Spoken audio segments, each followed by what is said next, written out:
नमस्कार दोस्तों। देखिए मित्रों, आज हम माध्यमिक शिक्षा बोर्ड की जो 10वीं क्लास की सामाजिक विज्ञान की पुस्तक है, इसमें सेकंड चैप्टर चल रहा है संघर्षकालीन भारत। और इस संघर्षकालीन भारत का आज ये 9वां पार्ट है और ये लास्ट पार्ट भी है। इसके साथ ही ये सेकंड चैप्टर आपका समाप्त हो जाएगा। इसके बाद हमारा थर्ड चैप्टर शुरू होगा, तो वो भी बहुत ज्यादा महत्वपूर्ण है। तो इसी तरह पढ़ते रहिए। और इसके साथ ही जो लास्ट वीडियो था उसमें आपको एक क्वेश्चन का जवाब बताना है। आपको यह बताना है कि जो इटली का यात्री था निकालो कांटी, वो किसके समय यहां आया था। तो ये आपको कमेंट करके बताना है कि कहां हमने उसका नाम पढ़ा था लास्ट चैप्टर में। निकोलो कांटी जो था इटली का यात्री, वो किसके समय यहां आया था। एक फारस का दूत अब्दुल रजाक, उसका नाम भी उसके साथ ही था एक जगह। तो आप देख लीजिएगा, आपको कमेंट करके बताना है कि किसके समय आया था, कौन से साम्राज्य में आया था। और इसके साथ ही मित्रों देखिए, जो लास्ट वीडियो था उसमें एक जगह एक अक्षर जो है वो बोलने में स्लिप हो गया था। यही गुरु नानक देव जी का जब मैं आपको पढ़ा रहा था, तो उसमें मैंने साथ में आपको बताया था कि 1482 में राणा सांगा का जन्म हुआ था और 1483 में मुझे बाबर बोलना था। मैंने पहले भी कई बार इसको बोला है, बाबर की जगह अकबर स्लिप हो गया था। तो वो एक दो बच्चों ने कमेंट किया था कि सर ये अकबर है, तो उससे मेरे ध्यान में आया कि हाँ अकबर स्लिप हो गया है। 1483 में बाबर है, अकबर तो 1542 में आएगा। अभी तो काफी लेट है। तो ठीक है मित्रों, आगे बढ़ते हैं। आज हम पढ़ रहे हैं गुरु अर्जुन देव के बारे में। 1581 से 1606 ये सिखों के पांचवें गुरु थे। ये सिख धर्म के सच्चे संगठनकर्ता सिद्ध हुए। धार्मिक अधिकारों के साथ राजनीतिक अधिकार से भी गुरु को संपन्न किया। जहांगीर के विद्रोही खुसरो को आशीर्वाद देने से जहांगीर ने इन्हें प्राणदंड दे दिया। देखिए मित्रों, जहांगीर के कई बेटे थे। एक तो बेटा है खुर्रम और एक है खुसरो। तो खुसरो जो है, इसे आशीर्वाद दे दिया था गुरु अर्जुन देव ने। तो इस बात से जहांगीर नाराज हो गया था। जहांगीर का विद्रोही हो चुका था ये खुसरो। ये खुर्रम कौन है? भविष्य का जो शाहजहां है, वो यही खुर्रम है। तो दोस्तों यहाँ पर जो खुसरो है ये विद्रोही हो गया था जहांगीर का। बाद में इसे मरवा भी दिया गया था। तो इसमें एक हमेशा बच्चों को थोड़ा इन नामों में कंफ्यूज हो जाता है। देखिए, खुर्रम जो है ये भविष्य में शाहजहां के नाम से शासक बनेगा, खुसरो नहीं बनेगा। अब ये खुसरो जब गुरु अर्जुन देव से संपर्क में आए तो उन्होंने इसे आशीर्वाद दे दिया। इस बात से जहांगीर नाराज हो गया। तो ये तो जहांगीर की गलती थी। अब जो ऋषि मुनि साधु संत गुरुजन जो भी होंगे, तो इनके पास में जो भी जाएगा तो ये आशीर्वाद ही देंगे, मना क्यों करेंगे उसको। जहांगीर के विद्रोही खुसरो को आशीर्वाद देने से जहांगीर ने इन्हें प्राणदंड दिया। आदि ग्रंथ का संकलन, मसंद प्रथा को सुनिश्चित स्वरूप प्रदान करना, धन संग्रह हेतु विदेशों में अनुयायी भेजना, ऐसे कार्य थे जिनसे सिख धर्म आर्थिक दृष्टि से आत्मनिर्भर हुआ। अर्जुन देव का प्राण बलिदान सिखों में सैन्य शक्ति के रूप में शक्तिशाली बनने का बदलाव ले आया। अब तक जो शांति से चल रहा था काम, लेकिन अब कि अपने आप में बदलाव करना पड़ेगा कि हम अपनी सुरक्षा कर सकें। तो यहां से सैन्य शक्ति के रूप में शक्तिशाली बनने का बदलाव ले आया। अर्जुन देव का शहीद हो जाना सिख धर्म के इतिहास की एक युगांतकारी महान घटना मानी जाती है, जिससे शांति प्रिय सिख जो थे वो संघर्ष प्रेमी हो गए। सिख अब एक सैनिक संघ बन गया। गुरु अर्जुन देव का पुत्र गुरु हरगोविंद सिंह जो है वो सिख गुरु बने। और इन्होंने शैली यानी ऊन की माला की जगह दो तलवार धारण की। एक तलवार पीरी धार्मिक गद्दी और दूसरी मीरी राजनीतिक पदवी की प्रतीक थी। तो पहले जो माला धारण करते थे उसकी जगह क्या धारण की इन्होंने? तलवार। और एक तलवार जो पीरी और दूसरी मीरी। तो पीरी जो है वो धार्मिक गद्दी का प्रतीक थी और जो दूसरी थी तलवार वो राजनीतिक पदवी का प्रतीक थी। भेंट में धन के स्थान पर अस्त्र शस्त्र लेना प्रारंभ किया। हर मंदिर के पास एक भवन बनवाया जिसमें एक ऊंचा तख्त बनाया गया। इसका निर्माण 1699 ईस्वी में हुआ। इसे अकाल तख्त कहा गया। यह सिखों की राजनीतिक प्रभुता का प्रतीक बनकर उभरा। जहांगीर ने गुरु अर्जुन देव का आर्थिक जुर्माना पुत्र गुरु हरगोविंद से वसूल करना चाहा। इनकार करने पर गुरु हरगोविंद को जेल में बंदी बनाकर ग्वालियर के किले में रखा। तो जहांगीर ने जो है वो इनसे भी जो है ये वसूल करना चाहा, आर्थिक जुर्माना। तो इन्हें जो है मना कर दिया इन्होंने, तो इनको ग्वालियर के किले के अंदर कैद करके या बंदी बना करके रखा।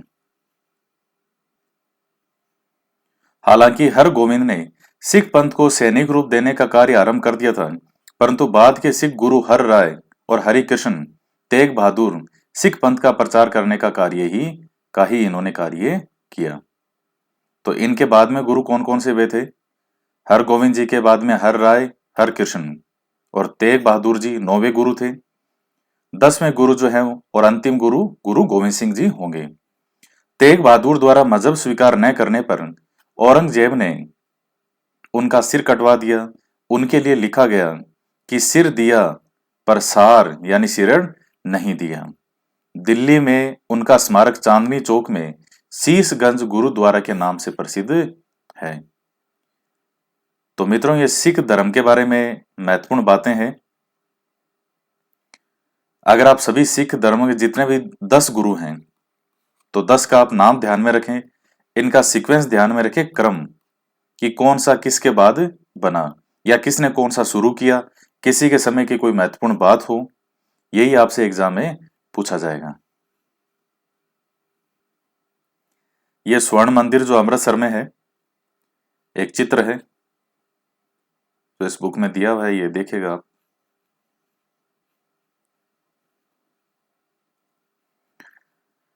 नेक्स्ट जो है वो है गुरु गोविंद सिंह जी। ये उनका एक चित्र है, ये आप देख रहे हैं आपके सामने। 1675 से 1708 ये गुरु तेग बहादुर के पुत्र थे। ये सिखों के 10वें और अंतिम गुरु हुए। पंजाब पर औरंगजेब के अत्याचारों का विरोध करने हेतु उन्होंने शस्त्र और शास्त्र शिक्षा हेतु शिक्षण केंद्रों का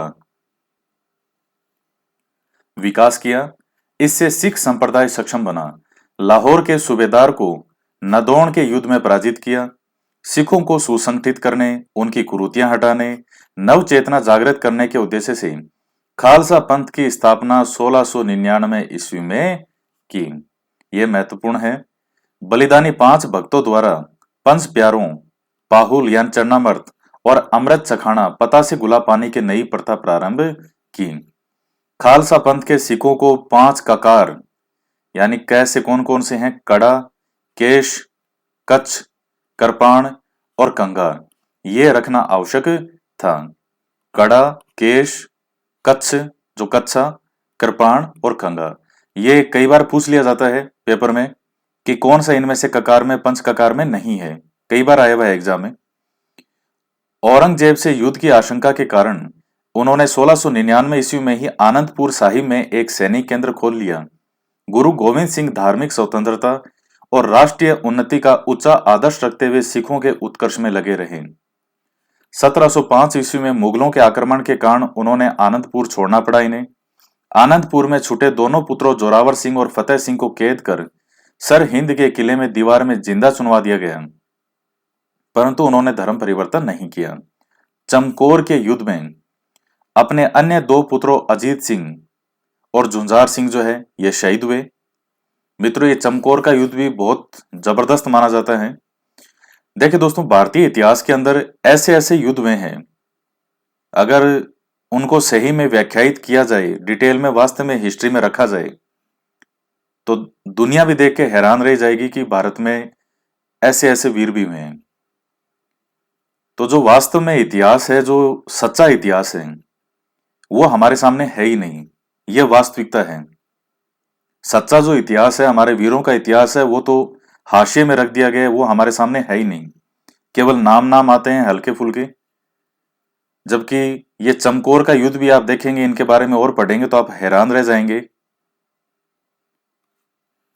अपने अन्य 2 पुत्रों अजीत सिंह और झुंझार सिंह के साथ जो है ये शहीद हो गए इनके पुत्र। खुदराना के संघर्ष में 40 सिखों ने वीरगति प्राप्त की। उन्हें मुक्ता और स्थान को मुक्तसर कहा गया। गुरु गोविंद सिंह आनंदपुर से अंततः तलवंडी पहुंचे, जहां 1 वर्ष तक उन्होंने साहित्य लेखन का कार्य किया। औरंगजेब के निमंत्रण पर वे मिलने जा रहे तभी उन्हें औरंगजेब की मृत्यु का समाचार मिला।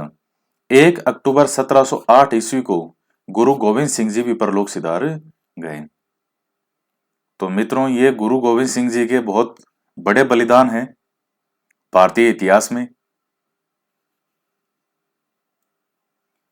नेक्स्ट हम पढ़ने वाले हैं बंदा बैरागी और महाराजा रणजीत सिंह के बारे में। तो ये आपके सामने बंदा बैरागी, इनकी तस्वीर है, और महाराजा रणजीत सिंह की। बंदा बैरागी 1708 से 1716। बंदा बैरागी बहादुर का मूल नाम माधोदास था। इनका 1670 ईस्वी में राजपूत परिवार में जन्म हुआ था और गोदावरी के तट पर आश्रम में निवास करते थे। गुरु गोविंद सिंह के दक्षिण प्रवास के समय इन्होंने स्वयं को गुरु का बंदा कहा, अतः बंदा बैरागी के नाम से पहचाने लगे। गुरु की आज्ञा से वे गुरु का शेष कार्य पूरा करने पंजाब में पहुंचे। इसी समय सूबेदार वजीर खां के जुल्मों से पंजाब के लोग परेशान थे। ये सभी बंदा के नेतृत्व में संगठित हो गए। बंदा ने सर्वप्रथम सर हिंद पर धावा बोला। वजीर खान ने जिहाद का नारा देकर पंजाब के समस्त मुसलमानों से बंदा का मुकाबला करने का आह्वान किया। जो वजीर खां था, इसने जिहाद का नारा दिया और पंजाब के समस्त जो मुसलमान थे उनसे बंदा का मुकाबला करने का आह्वान किया। माजा के मुजाहिल जाटों के सहयोग से छप्पर चिड़ी नामक स्थान पर वजीर खां के टुकड़े टुकड़े कर दिए। इसको मार दिया वजीर खां को। माजा के ये भी स्थान है मुजाहिल जाटों के सहयोग से छप्पर चिड़ी नामक स्थान पर 36 लाख वार्षिक राजस्व वाले प्रदेश पर बंदा शासन करने लगा। किसानों को राहत देने के लिए बंदा ने जमींदारी प्रथा समाप्त कर दी। सर हिंद की विजय से उत्साहित सिखों ने अमृतसर, बटाला, कलानौर और पठानकोट पर भी अधिकार कर लिया। पंजाब में मुगल प्रशासन समाप्त हो गया। मुगल सम्राट बहादुर शाह को पंजाब में सेना भेजनी पड़ी। औरंगजेब के बाद कौन बना था? बहादुर शाही बना था, जो मुअज्जम था वही। बंदा लोहागढ़ के पहाड़ी दुर्ग में चला गया। उसने मुगल सैनिकों पर छापामार नीति से आक्रमण प्रारंभ किए। बहादुर शाह की 28 फरवरी 1712 ईस्वी को मृत्यु हो गई। नए मुगल बादशाह है फर्रुखसियर ने सफदर खां के नेतृत्व में मुगल सेना बंदा के खिलाफ भेजी। किसने? फर्रुखसियर।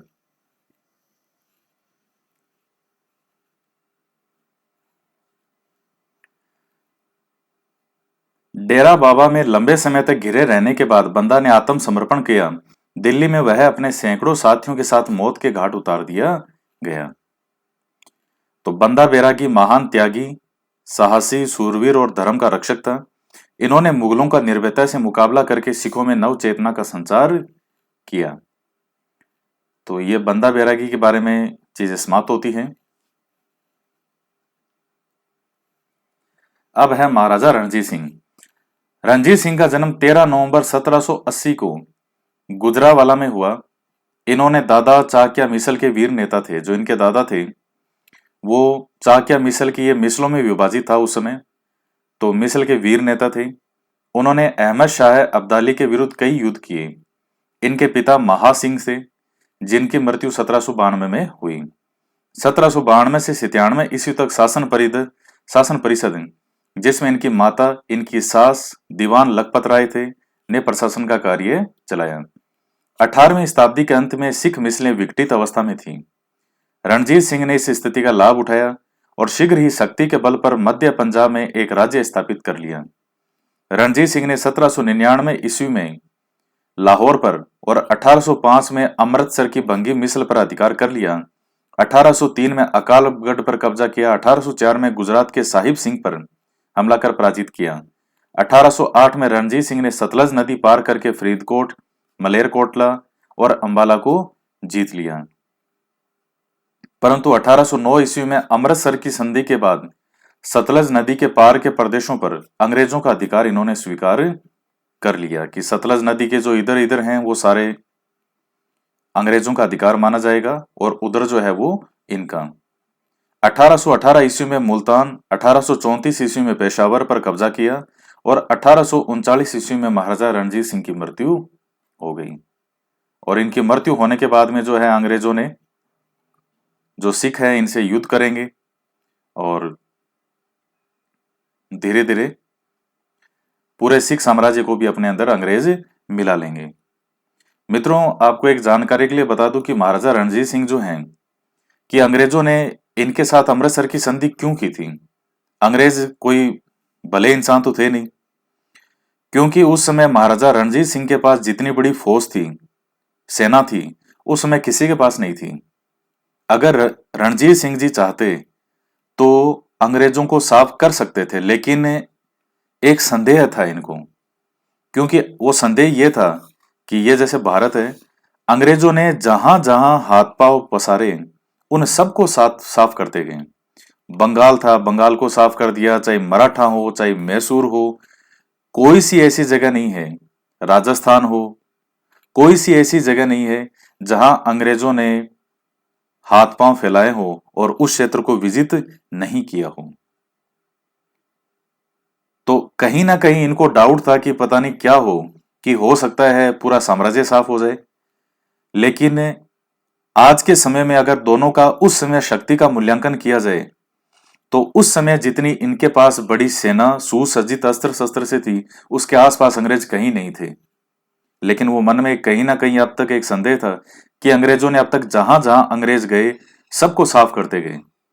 इसलिए वो मान मनवार जिसको कहते हैं वो चलती रही कि आपका इधर सतलज के इधर इधर आपका रहेगा, इधर इधर हमारा रहेगा। और जो ही रणजीत सिंह की मृत्यु हुई, अंग्रेजों को जो एक था खतरा कि इनसे खतरा है, जो इनकी मृत्यु हुई, मृत्यु होती अंग्रेजों ने पूरा सिख साम्राज्य हड़प लिया। जो कोहिनूर हीरा है वो भारत से जो चला गया था, वो रणजीत सिंह जी ने वापस तक मंगवा लिया था। लेकिन इनकी मृत्यु के बाद में अंग्रेजों ने जो है वो कोहिनूर हीरा भी प्राप्त कर लिया और उसे महारानी के पास भेज दिया। तो मित्रों, ये आपका चैप्टर समाप्त होता है। अब हम इसके जो महत्वपूर्ण बिंदु हैं ये पढ़ लेते हैं। बलबन का राजत्व सिद्धांत प्रसिद्ध रहा है। बलबन की मान्यता था कि राजा पृथ्वी पर ईश्वर का प्रतिनिधि है। बाबर ने अपनी ही पुस्तक तुर्की भाषा में लिखी थी, जिसका नाम बाबरनामा या तुजुके बाबरी है। अब्दुल रहीम खान खाना ने बाद में इसे फारसी में अनुवाद किया। शेर शाह के सुधार और निर्माण प्रसिद्ध हैं। शेर शाह प्रशासन में अकबर का अग्रगामी और पथ प्रदर्शक माना जाता है। भूमि माप और लगान को व्यवस्थित कर गल्ला बख्शी या बंटाई, नक्श, मुक्ताई या कनकूत और नकदी या जब्ती प्रणाली प्रचलित की। उसने 4 बड़ी सड़कें और अनेक सरायों यानी धर्मशालाओं का निर्माण करवाया। उसकी सबसे लंबी सड़क बंगाल के सोनार गांव से पेशावर यानी वर्तमान पाकिस्तान तक थी, जिसका अस्तित्व आज भी है। यह सड़क ग्रांड ट्रक रोड के नाम से विख्यात है। मित्रों, इसकी तरफ देखिएगा, ये जो अति लघुरात्मक प्रश्न है, इन सबको भी आप सोल्व करने का प्रयास करें। जिनके उत्तर नहीं मिलते हैं वो इस चैप्टर में आप वापस ढूंढें। ये भी वन लाइनर ही हैं, कोई वन वर्ड होगा इसमें। अकबर ने दार्शनिक और धर्मशास्त्रीय वाद विवाद करने के लिए फतेहपुर सीकरी में 1575 में इबादत खाना बनवाया। 1581 ईस्वी में सभी धर्मों का सार संग्रह कर दीन ए इलाही नामक धर्म का प्रवर्तन किया, यानी चलाया। ये परिवर्तन है, ना कि परिवर्तन। ये शुरू किया। मुगल शासन प्रणाली भारतीय और विदेशी प्रणालियों का मिलाजुला रूप थी। यह भारतीय वातावरण में अरबी फारसी प्रणाली थी। 15वीं और 16वीं शताब्दी के धर्म सुधार और भक्ति आंदोलन में इस सामाजिक एकता को और अधिक सुदृढ़ किया। दक्षिण में जन साधारण आधारित इस धार्मिक आंदोलन का नेतृत्व तुकाराम, रामदास, एकनाथ, वामन पंडित इत्यादि संतों और दार्शनिकों ने किया। और ये सब इनके ऊंच नीच, जाति व्यवस्था, कर्मकांड के विरुद्ध थे, जिसने सभी के लिए भक्ति द्वारा ईश्वर प्राप्ति का मार्ग दिखाया। 1674 ईस्वी में रायगढ़ के दुर्ग में शिवाजी ने स्वतंत्र शासक के रूप में अपना राज्याभिषेक कराया। इस अवसर पर उन्होंने छत्रपति की उपाधि भी धारण की। नानक ने मनुष्य की जात सभे एक तत्व का प्रचार करते हुए भारत भ्रमण किया। इनकी इस तरह की यात्राओं को उदासियां कहा जाता है। मित्रों, ये क्वेश्चन आपसे पूछ सकता है। ये उदासियां देख करके आपको ऐसे ऐसे खतरनाक ऑप्शन देगा, वहीं आप इसमें फंस जाएंगे। ये ऐसे ऐसे ऑप्शन देते हैं, कई बार आप ये लिख देगा कि उदासियों से तात्पर्य है, तो लिख देगा एक प्रेमिका जिसका पति प्रदेश गया हुआ है या प्रेमी प्रदेश गया हुआ है, उसके प्रेम में विहल होती हुई प्रेमिका की स्थिति। तो यही देख के लगेगा कि ए ऑप्शन और देगा, ये सबको लगेगा कि यही है, पहला ही यही होगा। तो इस तरह के ऑप्शन बनाना जो है, स्टूडेंट को बेवकूफ बनाना 2 मिनट का काम होता है। जो बनाते हैं पेपर सेटर, तो उनके लिए 2 मिनट का काम है। तो उदासियां किसे कहते हैं? इनकी जो यात्राएं हैं नानक देव जी की, उन्हें उदासियां कहा जाते हैं। गुरु नानक देव की शिक्षाएं एक ईश्वर में विश्वास, नाम की महानता और उपासना, गुरु की महानता इत्यादि थी। उनकी शिक्षाओं में मानव को शुभ कर्म करने पर बल दिया गया। तेग बहादुर जी द्वारा मुस्लिम धर्म स्वीकार न करने पर औरंगजेब ने उनका सिर कटवा दिया। उनके लिखा था कि सिर दिया पर सार सिरड़ नहीं दिया। दिल्ली में उनका स्मारक जो है वो चांदनी चौक में शीशगंज गुरुद्वारा नाम से प्रसिद्ध है। तो दोस्तों आज ये आपका चैप्टर समाप्त होता है, सेकंड चैप्टर। और इस सेकंड चैप्टर के 9 पार्ट बने हैं, 9 भाग बने हैं। तो लगभग आप मान लीजिए कि 4 घंटे के आसपास, 4 साढ़े 4 घंटे के अंदर जो है ये आपका पूरा कंप्लीट टॉपिक हुआ है। लगभग 4.5 घंटे के आसपास ये सेकंड चैप्टर आपका कंप्लीट हो गया। इसके बाद अब हम इसका नेक्स्ट चैप्टर शुरू करेंगे नेक्स्ट वीडियो में। नेक्स्ट जो चैप्टर है वो है अंग्रेजी साम्राज्य का प्रतिकार और संघर्ष। इसमें देखिएगा चैप्टर में कौन कौन से टॉपिक हमें पढ़ने हैं। अंग्रेजी साम्राज्य का प्रतिकार और संघर्ष, ये भी काफी बड़ा चैप्टर है। 1757 ईस्वी से 1857 ईस्वी तक स्वतंत्रता की चेतना, जनजातीय आंदोलन, क्रांतिकारी संगठनों का योगदान, किसान आंदोलन, ये तो है, ये सब इसमें टॉपिक हमें पढ़ने हैं 1757 से 1857 तक। यानी इन 100 सालों में अंग्रेजों ने भारतीयों का बहुत खून पिया, तो उसकी जो परिणति है वो 1857 के स्वतंत्रता संग्राम के रूप में हमारे सामने आता है। फिर जनजातीय आंदोलन कौन कौन से हुए, फिर क्रांतिकारी संगठन कौन कौन से बने, किसान आंदोलन कौन कौन से हुए, फिर इसके बाद है राजनीतिक आंदोलन 1857 से 1919 ईस्वी तक, 1919 ईस्वी से 1947 ईस्वी तक, ये हमें पढ़ने हैं। तो आजादी तक हो गया सारा। जनजातीय किसान और प्रजामंडल आंदोलन राजस्थान के विषय संदर्भ में। तो मित्रों बहुत ज्यादा महत्वपूर्ण चैप्टर है, अब तक के जितने भी अध्याय हैं उनमें सबसे ज्यादा महत्वपूर्ण चैप्टर है ये, सबसे ज्यादा क्वेश्चन पूछे जाते हैं। इसके बाद में हिस्ट्री का आपका एक चैप्टर और रहेगा, विश्व का इतिहास। हालांकि ये आपके कोई रीट या ये ऐसे कोई इनमें है नहीं एग्जाम में, लेकिन मित्रों पढ़ना चाहिए इसको। जब आप राजस्थान का इतिहास पढ़ते हैं तो चीजों को समझते हैं, जब आप भारत का इतिहास पढ़ते हैं तो चीजों को और अच्छे से समझते हैं, और जब आप पूरे विश्व का इतिहास पढ़ते हैं, चाहे बड़े रूप में ही पढ़ें चाहे शॉर्ट में पढ़ें, तो आप चीजों को, परिस्थितियों को बहुत अच्छे से समझते हैं। तो आपको ये पढ़ना चाहिए। तो आज के वीडियो में इतना ही। जो आपसे क्वेश्चन पूछा था शुरू में उसका जवाब कमेंट करके जरूर बताइएगा। और मित्रों ये हिस्ट्री 10th क्लास की आपकी इस चैप्टर के साथ कंप्लीट हो जाएगी, 4th चैप्टर के साथ। 10th की हिस्ट्री कंप्लीट होने के बाद में हम आपकी ज्योग्राफी शुरू करेंगे। 6th क्लास की जो ज्योग्राफी है वो तो कंप्लीट ऑलरेडी हो चुकी थी आपकी, क्योंकि जब 6th क्लास शुरू किया था एसएसटी का तो उसमें ज्योग्राफी से ही शुरू किया था, 6-7 चैप्टर थे। तो 6ठी क्लास की तो आपकी कंप्लीट हो चुकी ज्योग्राफी। 7th क्लास की ज्योग्राफी से हम स्टार्ट करेंगे। तो पहले 7वीं की ज्योग्राफी पूरी होगी, फिर 8वीं की ज्योग्राफी, फिर 9वीं की, और फिर 10वीं की ज्योग्राफी। और बहुत अच्छा और जबरदस्त कंटेंट दे रखा है। तो मिलते हैं नेक्स्ट वीडियो में एक नए टॉपिक के साथ। जय हिंद, जय भारत।